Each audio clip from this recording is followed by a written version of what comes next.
Okay, good morning, everyone. My name is Tevin. I'm the Kickstart executive here at Pathway CTM.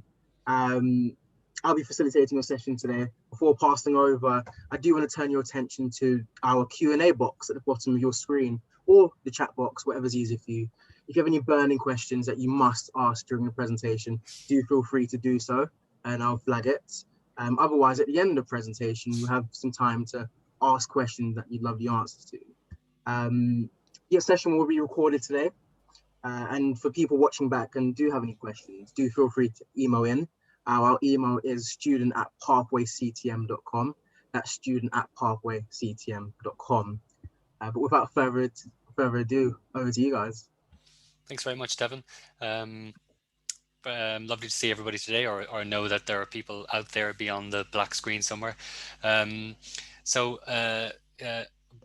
I'm here today with my colleague Frankie Paul. My name is Peter Vanderswan, and I'm an architect with Pollard Thomas Edwards. And Frankie, I'll let you introduce yourself. Yeah, I see it says I'm called Peter too, but I am Frankie Paul, and I'm an architectural assistant at Pollard Thomas Edwards. Thanks, Frankie. So today we'd just like to cover these following things that you can see on screen. We'd just like to give you a bit of an idea of who we are and what we do as a practice. And then we thought it would be interesting to talk to you about how we use art and design in our work. And to do that, we'll sort of split this between both myself and Frankie. Frankie will talk to you a bit about using storytelling in architecture, and then I'll talk to you a bit about using narrative in architecture and how we do those two things. And they're very, very much closely related to art and design. Then we talk a bit about career path, how you get into the profession, and all those different routes. And then just before Q&A, we'll talk about what skills and qualities are important to being an architect. So to kick the thing off, so who are we? We are Pollard Thomas Edwards. So I'll just read this out because this is pretty good.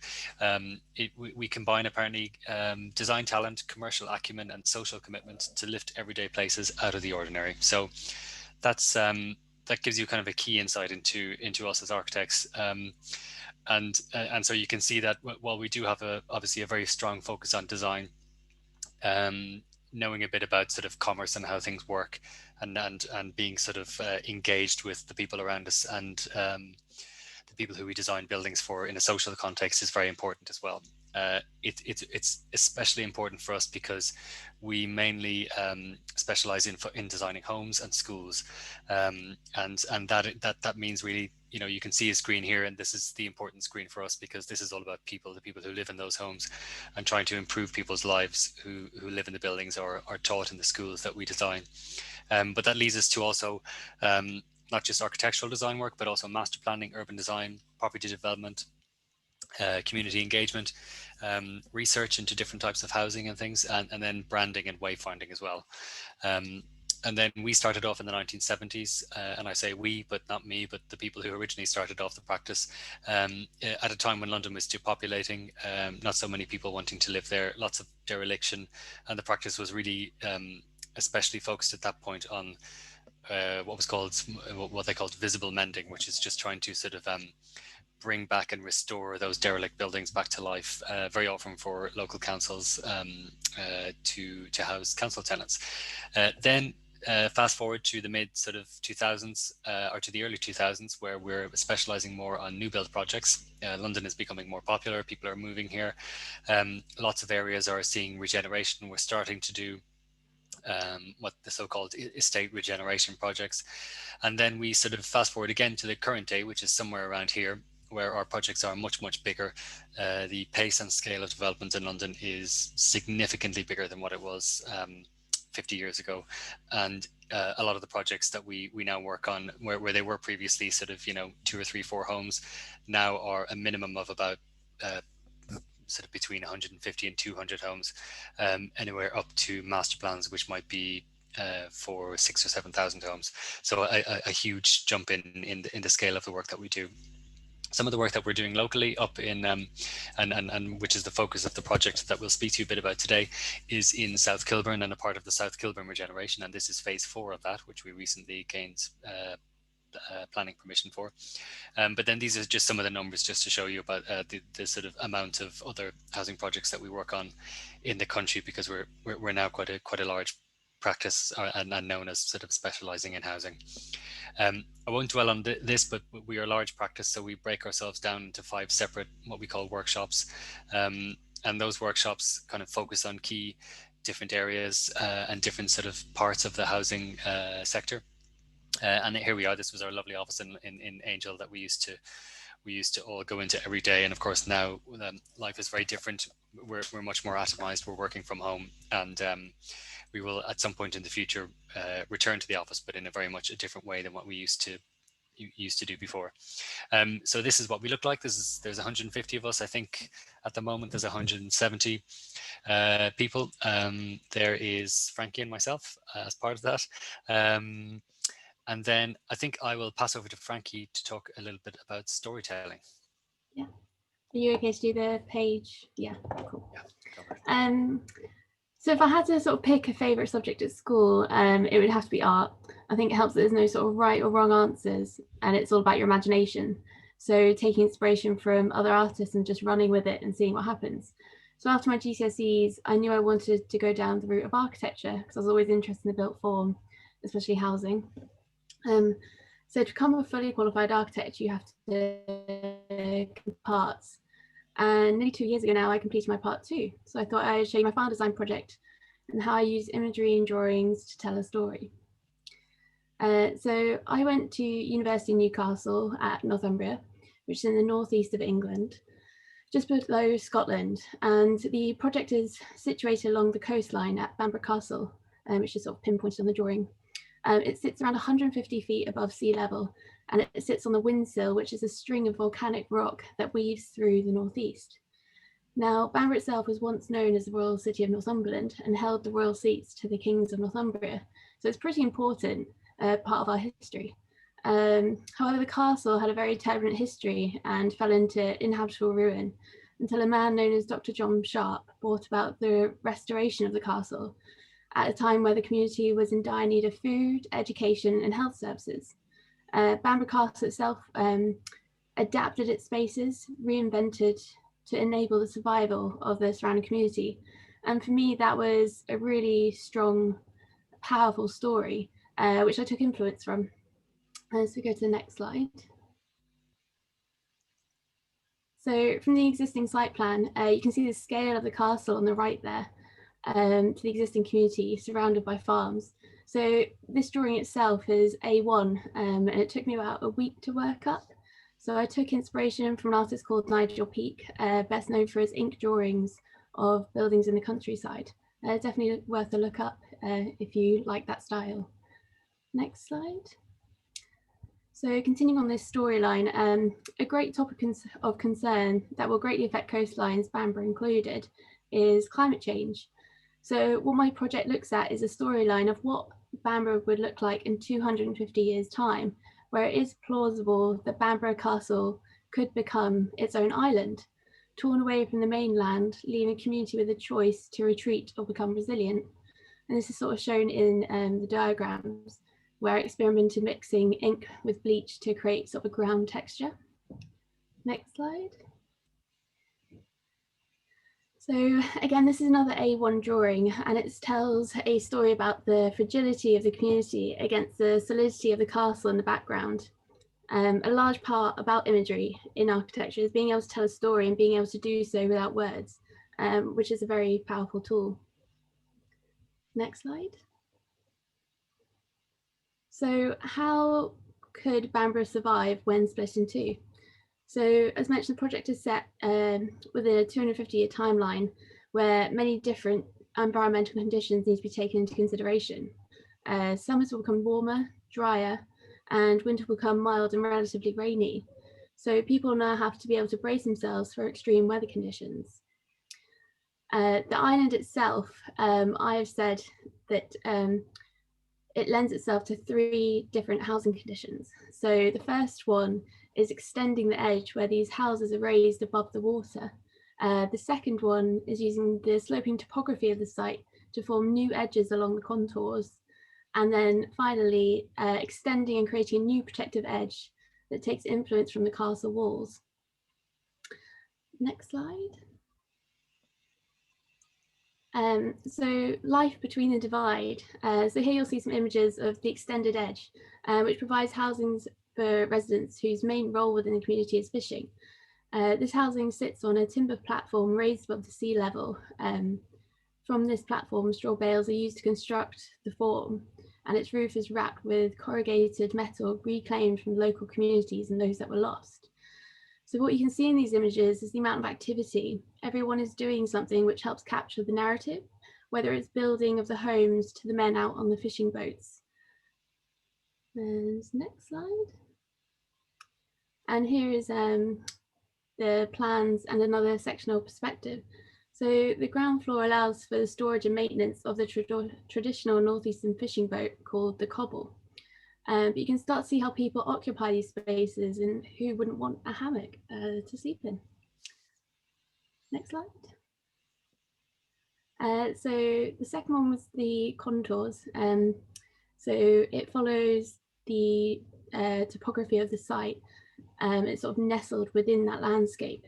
The island's renewable energy sources, which you can see on the castle with solar panels and water tanks, are used to power the home, whilst water is collected and treated in underground tanks. And it's very much a productive landscape, as these residents have to be prepared for any eventuality. Next slide. Along the rear of these houses, earth that was dug out is used to insulate the rear spaces and provide ample opportunity for wildflowers to grow. You can also see in this image how people start using these spaces to grow plants or dry clothes. Yeah, next slide. And finally, we have the protective edge, so life within the wall. The hard protective edge of the castle is used as a design tool and replicated to form a fruit and nut orchard that forms a protective sea barrier, which is illustrated in this image, where we have the contrast of the dark, rough North Sea against the calm, sunny orchard, sort of a safe haven. Next slide. So the ground floor contains the shop/workshop, and at first floor is the living, and then shared terraces lead off the side of the first floor. So it was all about community, and it's very community driven. And you can see on the first floor, even in plan, you can demonstrate how these spaces are used. So my approach over the vigils has been to use sort of a mixed media, whether it was with hand drawing, mixing in paintings, or using Photoshop to create collages. And I thought it was quite an effective way to get across my story and my narrative for this project. Thank you for listening. Thanks, Frankie. So kind of continuing on for that, really, a sort of a word that we use all the time in architecture is building narrative. It is basically storytelling, and it's basically everything that Frankie's been talking about. But it sort of departs itself a little bit from university projects where it doesn't just reference sort of the story of the site and the sort of concept for the buildings, but it also frequently starts to incorporate the story of other buildings, buildings that other architects have built, places where other architects have built those buildings. And we use that narrative for many reasons. One really is just to explain, as Frankie was saying, the story of the building without using words, and that's really powerful for us because it enables people to understand a huge quantum of information without actually having to be explained to them. And that's important for us because really starting off at this page is because we are employed by a client who are, in this case, London Borough of Brent, to design the building that we're working on. But we also have a number of different people working with us, collaborators such as landscape architects, service engineers, building and civil engineers, fire consultants, planning consultants, health and safety people, cost consultants. And so for us to have a sort of a strong narrative, it enables us to communicate to those members of our team what we're trying to do. And also then, as well as that, it enables us to communicate our message to the public. In this case, where we're working on a regeneration project, it enables us to communicate that to future residents of the schemes that we're going to be designing. And so having that sort of idea of storytelling and narrative within a project is hugely important. And it actually brings us right down to sometimes when you're on site, where you're having to explain something to a builder, we're actually going back to the very, very start of the project and thinking about how this narrative kind of came together is something which really helps this whole process. So to build up this narrative, we use multiple devices to do that, and we're going to just very, very quickly use this project that we're working on, Kilburn, to describe to you those kind of images and drawings and various different mediums to communicate the message at this kind of stage where we make a planning application. So this is sort of taking Frankie's kind of initial quite inspiring work, I think, into a more sort of practical day-to-day level, where we would communicate and use narrative to talk to people about how the buildings are designed. This first image is clearly a photograph, and this explains the narrative, I guess, or the story of the site as it is, which is to say that it's existing 1960s buildings, which people already understand issues to do with not having very many sort of secure ground floor spaces or well-used green spaces. Buildings which have been designed which may have structural issues. They may have reached the sort of end of their quite short-lived design life due to having a sort of a restricted amount of materials at that time post-war. And then also something coming up really recently in London, which is about safe streets and about having streets which are very, very clearly overlooked by lots and lots of windows and doors and activation to the streets, and not sort of, you know, places to hide behind, or, you know, completely boarded up fences where nobody can see who's walking where, and safety issues. So that narrative comes into straight away the first image that we would show anybody in the public, and they would kind of clearly understand that. The next thing we'll use is the story of the site, the existing story, much like Frankie's castle. In this case, it's thinking about the streets and bringing residents back to thinking, well, actually, you know, in the past there was a lot of safety on streets because there was multiple windows overlooking the street. There was good, clear urban definition to a lot of the streets and the fabric of the city, and we've used that as an inspiration for the design of this new project that we're working on. We've also used the narrative of tall buildings, which are, you know, robust, kind of we think appropriate to this kind of London context, buildings which are tall, but which have a place in history as kind of tall buildings, which are you know, that relate to context, and that just aren't sort of glass things which don't relate to anything, and are more in this sort of having a relationship with a factory, or a sort of a, you know, an idealized idea of what a building is, rather than relating it to the context. And then we're also using the London mansion block as a kind of a reference point as well. At the start of our project, we also talked to residents about this whole sort of mood board of different narratives and reference points, and not just those kind of New York and Chicago school buildings and the London mansion block, but also different ideas about art and how art can be woven into buildings, about how the spaces of the 1960s buildings can be used to think about how the new spaces could be used in the buildings, and then just other sort of narratives about sort of building materials and bays and using nature to engulf buildings and things like that. Then we'll set about doing a really simple set of drawings so that we can communicate to absolutely everybody how we've designed the building, in this case in 12 simple steps. And this is also really just a really powerful storytelling tool for us, because we start off with the existing buildings on site. We then say that we're going to reinstate a street as it was in the past to connect things better through the site.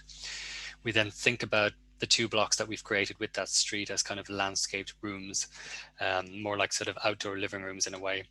Then we say, okay, another key important thing for us to do is to retain this London plane tree. And then when all of this has taken place, we think, well, actually, yes. So that what's happened now is that it makes sense for us to have this kind of clearly defined family of 3 different buildings and give them their own identity within this space. We then start thinking about how every home in the proposal can have views in 2 directions, or at least not every home, but most of them. And then we make amendments so that we can improve the views to those homes and make sure that everybody's got a view in as many directions as possible so that they can experience the sunlight moving throughout the day and also that they can have different views through different streets and not just be looking forward to a sort of a blank view. We then say that each one of those buildings has a garden. We start thinking about where on the ground floor where the non-residential uses are, such as commercial and co-working. And then we start thinking and working towards, and this diagram looks very simple, but it takes us a long time to get here, about how we maximize what we call active frontage, which is just that idea really of kind of creating safe streets where you're always going to have a shop overlooking the street, or a window from a kitchen, or something which directly looks onto the street and provides what we describe as passive surveillance, so that there's always a high degree of safety, and of course also neighborliness and animation on the street. Then we have a diagram to talk about entrances to the buildings, and a simple diagram to talk about the heights of the buildings and how they relate to other emerging buildings which are being built in the regeneration project at that time. Then we talk about a family of buildings, and this is also part of telling the story, and it allows us to sort of jump into a discussion with the people we're talking to about who might live in these buildings. And so, you know, if you're a family, you might, with a larger flat and a bigger balcony, you might be located in this kind of lower street architecture, which is more about how those kind of lower parts of the buildings relate to the street. In this case, they're 2 stories, so that you have, in a family-sized home, you'd have a living room and kitchen on the ground floor, and then bedrooms above, and then a sort of a large double-height balcony with a separate small bonus balcony. Then there is homes which kind of overlook the park, and those homes are just all about having really generous, massive balconies, which run the whole length of the building, so that you could have a really wonderful kind of party out there in the balcony, and you're overlooking the green space in front of you. And then in the case where this building is 16 stories tall, this building needs the kind of architecture that tall buildings have, which is kind of, again, about that sort of New York kind of Flatiron building, where we're thinking about the materials and the design of that building as its own kind of distinct thing. So all of these kind of things come together, and they all create a sort of a narrative for what we call a family of buildings. So it's all the same project, but the architecture changes according to the sort of specific nature of each building. I won't talk about this too much, but it's a simple plan. And then while describing plans, which are quite a static, simple way of explaining a project to people, we also will then also show sort of snapshots from those plans to describe how entrances to the buildings work, how the sort of shared gardens would look and feel, and how we're using, instead of having internal circulation spaces to apartments, we're trying to have everything external, so that residents can place, pots and plants outside their doors and have lots and lots of light and ventilation coming into their homes, as opposed to being off an internal corridor.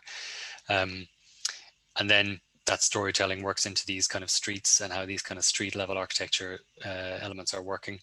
And then in the taller buildings, again, the architecture of how the building meets at the street is important, but then these images, which are taken from a 3D model as well, allow us to tell the story of how somebody kind of arrives home. So they come into their sort of entrance space when they come home from work in the evening, or when they leave for work in the morning. They bring their bike into the building. We've got, in this case, an atrium where people can store their bikes at multiple levels all the way up the building, so they're very, very safe. And then all of these kind of steps allow us to describe to people their kind of typical journey throughout the day, and how they would sort of get home. This describes maybe what they might do on a Saturday. We've got this co-working space down here, and between these 2 taller buildings, we've got this, what we call a kind of a playable landscape. So we're trying to use kind of large boulders and different kind of huge landscape elements, coupled with these sort of oversized, couches or love seats, for want of a better word, where people can kind of gather and find a bit of refuge point in the city, overlooking the park, where they can sort of, hang out, and or they can do some work as well if they want to. And then this image just tells the story about how those buildings work on the ground floor. It also, I suppose, hints at how people might live in those balconies, in those park-facing elements here, what the nature of the taller buildings are here, and what the nature of these kind of street architecture buildings are here. So all of this is, constantly in our minds thinking about the narrative of these buildings. And then these images are sort of talking about, they sort of connect back to this idea of the Flatiron building in New York, and that sort of linked in story that we have with that building that we would explain to people at the start of a project. So then, just to talk very briefly, Frankie very helpfully spoke about how she got into the profession. There's really two clear paths to do this. The first one is university. Architecture is a long path. There is at university there is about 5 years, and it's broken up into part 1 and part 2. And in between part 1 and part 2, you would tend to take a year off and work within professional practice. And then after that, when you graduate, you go into what's described as part 3, which is more like the sort of you gain practical experience within a practice, but you will also and get paid for it, importantly. But you'll also learn about the sort of legal nature of things, project management, all those kind of more day-to-day sort of professional things about how to be an architect. Something which we as a practice are involved with very much so is an apprenticeship scheme. So going to university is expensive and very, very time consuming. So we think that a really good way of getting more people into the profession and making the profession more diverse is to work with other practices in London to introduce an apprenticeship scheme, which means that people can kind of couple a bit of time in university with also paid practical experience time within a practice. And that's more commitment from us as an architecture practice, because it means we have to provide more support for people who are in that situation. But we think it provides a sort of a more of a level playing field, I suppose, for people who perhaps can't afford to go the university route and want to access architecture nonetheless. And then the last thing on career path, and this is a very general slide, but it's important to say that architecture is a broad church. There's room for people who are technically minded and who really are interested in, building regulations and, damp-proof membranes and how buildings are put together. And there's also, it's a profession that allows a lot of space for people who are interested in art and design and storytelling through architecture and then those kind of stages of the profession. So it's there's a lot of space for everybody. What skills and qualities are important within the profession? So first one up here is lateral problem solving. Very important for you guys today, because one of the things that my career guidance teacher always told me, and I know it's still prevalent today, is that maths is really important for architects. If we could just keep on, Frankie's laughing because I never shut up about this, but it's so important to dispel this myth. It's really unhelpful to us as a profession. Architecture is all about lateral problem solving, not about linear problem solving. You will be forced to collaborate with 20, 50 different people. You will have problem solving coming at you from all sorts of different points. You will move on to a stage of the project where you're designing something in detail and you have to step back to 3 previous stages of a project and reconceptualize a certain part of the scheme and redesign that as you're moving along. It is not a linear process, and it suits people who are good at art, and it suits people who are good at language. And oh yeah, I better speed up. And also you're working with a lot of people, so you need good collaborative skills. You need to be able to talk to other people and involve them in the project. You need passion, because obviously it demands a lot of commitment. The hours are long, so you need to have belief in what you're doing. You need the perseverance, which goes with the one above. And then you need an interest in detail, which is thinking about how everything comes together and how buildings regs work and all those kind of smaller parts of the project as well. Okay, I better stop talking. Thanks very much, everybody. Any questions? Thank you both. Do you have any questions for Frankie and Peter? Peter, I must say, I really enjoyed the section about the family of buildings. I'm quite interesting to see, I suppose, the architecture of how our city looks, in the coming years. And Frankie, I really enjoyed the storytelling segment. Storytelling is a big part of what I do, and it's been a big part of my career endeavors thus far. So really enjoy that section. Frankie, I have a question actually. What advice would you give to students who are wanting to get into your line of work? I guess, what age group are we talking to at the moment? Guys, you want to put your age in the chat box? Let's see what we have. Because I think if you have an interest in buildings, maybe architecture is for you. Start thinking about maybe GCSEs if you're at that point, about what you want to do, if you want to do art. even sort of, is it called DT still, where you work with, do like things with wood, making furniture and things. That's all part of architecture. And then I guess later on the line, start thinking about whether you want to go to university or do the apprenticeship, which is a really, really good way to do it if you want to sort of earn money and get the education at the same time. So yeah, I guess just try and pinpoint what you're interested in first. Absolutely. Can you piggyback off that, Peter? Do you have anything to add to that? I mean, I just agree with all that. And then just try and get into a practice and see what it looks like on a day-to-day basis. Try and sort of do, which is something I didn't do really. Try and just get some, even just a snippet, half a day, anything. Just try and see what it's like, so that you can kind of judge things a little bit better, because it might be different than what you expect. Interesting.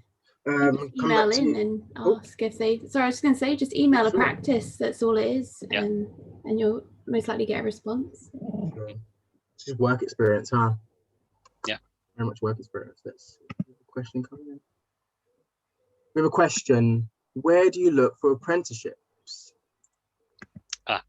So I can send some information out after this chat, Tevin, which maybe you can send the student. But absolutely. It's the Royal Institute of British Architects, RIBA, are working with practices such as ourselves to set up this apprenticeship scheme. So I can arrange for information to be sent through about how somebody can do that. Absolutely, sounds good. Do we have any more questions? A question here. Do you have to do a university degree in architecture or any art related degree fine to go into this career?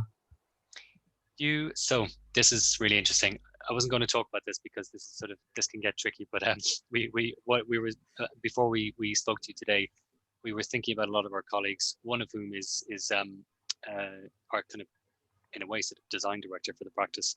And he didn't do a traditional architectural degree. He just did a degree in art, and then I think went to work in drawing offices, which eventually turned into working for architecture offices. So he is technically, I think, not a qualified architect, but he runs the sort of design direction for our whole practice because he's had so many years of experience, kind of in that forum. What the only thing I would say about that is I think that's a hard road. It's a long route to do it.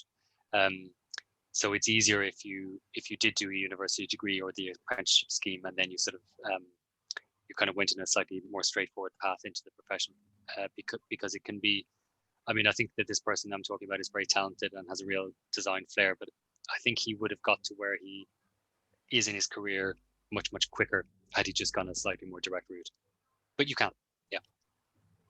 I suppose segue on from that. Oh, sorry. I was just going to say, me myself, I actually started studying interior architecture at university, which wouldn't actually lead you on to be a qualified architect. But there was actually a top-up course, which was 6 months part-time, that I was able to do, which then transferred me onto that route to become an architect. So there are different routes you can go, but it's hard to find them if you don't know where to look, I'd say. Frankie, here's the question that always comes up. It's our favorite question. Do you want to answer it this time? I'm interested. You did so well last time, Peter. Oh God, yeah. I mean, look, we sort of architects are in a lot less than what they used to in the past. There's various different reasons for that.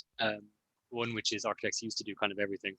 We showed you on screen before. There's now 6 different other consultants who work in the sort of building construction role, as things have become much more specialist. So we would earn, I suppose, frankly, we probably earn as much as a sort of an experienced teacher or maybe a police person.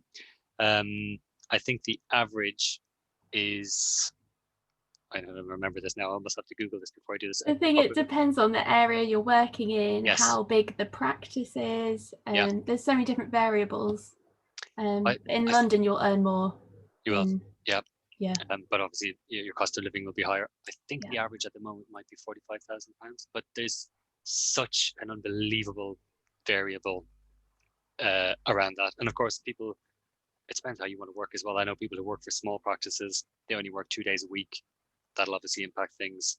There'll be people who work at the head of a very large practice, they'll earn a lot of money. And there'll be, it's like, how long is a piece of string? It's really not a set thing at all. Sorry, that's not a very good answer, but it's impossible to answer that question. I'm not telling you how much I'm earning, or frankly. Right, do we have any more questions?